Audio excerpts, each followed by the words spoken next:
action. Okay, here's some of the rules. These are the more obscure rules that apply to this situation that some people might not know. So yeah, that shows up good. You can pause the video and go through them all if you want.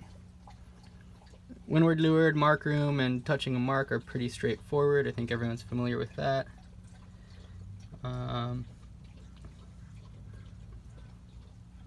Yeah, so anyway, we'll come back to that maybe if we need to. Here's the way that I saw the situation.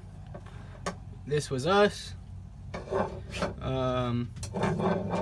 coming up against the first place kind of starboard tack boat, pretty much bow even, and also pretty even with this boat here. We hailed for room to tack when we're like a boat length and a half away from this boat. This boat tacked immediately. Their second option here is to say you tack to us, in which case they can react to our tack, but they took their first option, which is to tack immediately. We continued on as far as we could up into this boat and ended up with like a boat length somewhere between 3/4 to a full boat length of windward gauge over this boat. We were slower than this guy out of our tack, and as we get to the mark, this boat starts to roll us. This boat's still ahead. Sorry, that wasn't very smooth. Okay, we end up in this situation just outside the zone.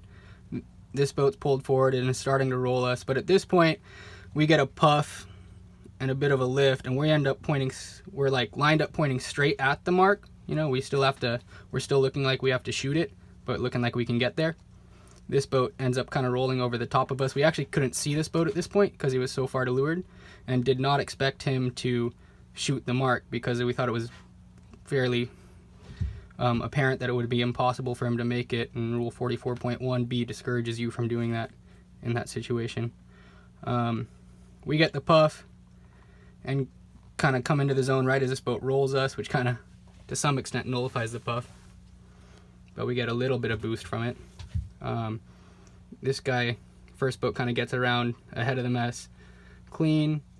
So he's gone basically out of the situation. He was a little closer than that, but he was not really involved, aside from forcing us to tack at 7-8 lengths.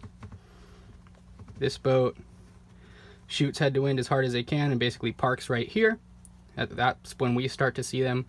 We come up to try to shoot around the mark ourselves, being a starboard and leeward boat.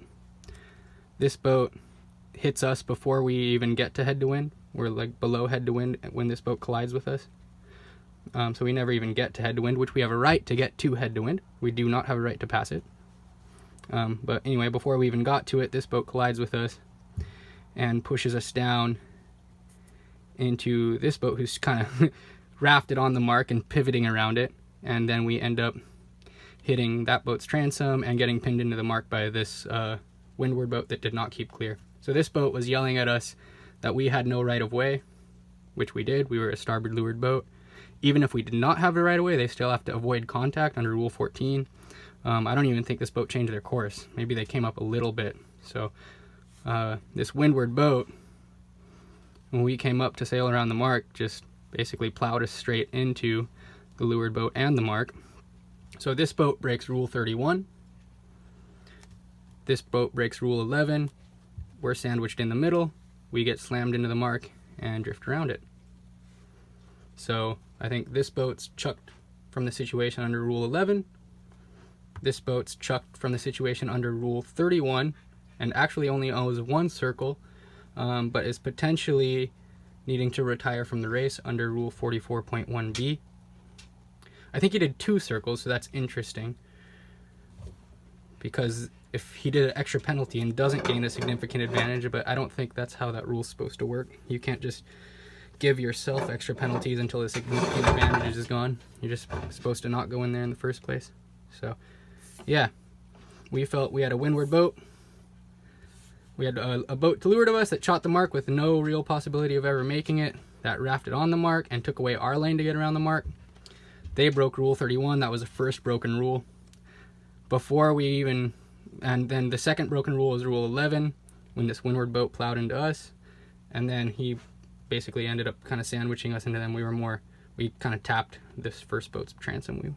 So something kind of like shoot, hold course, squeeze in the middle, raft around, spin around. So the only rule that we broke was 31, touching the mark.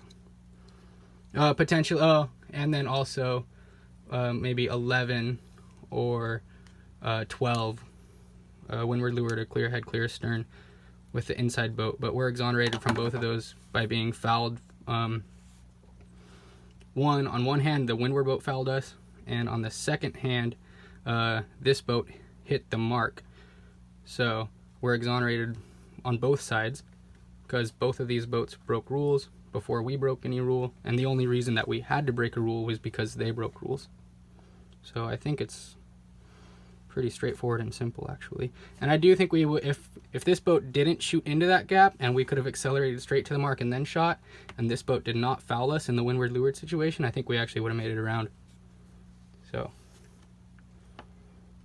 yeah.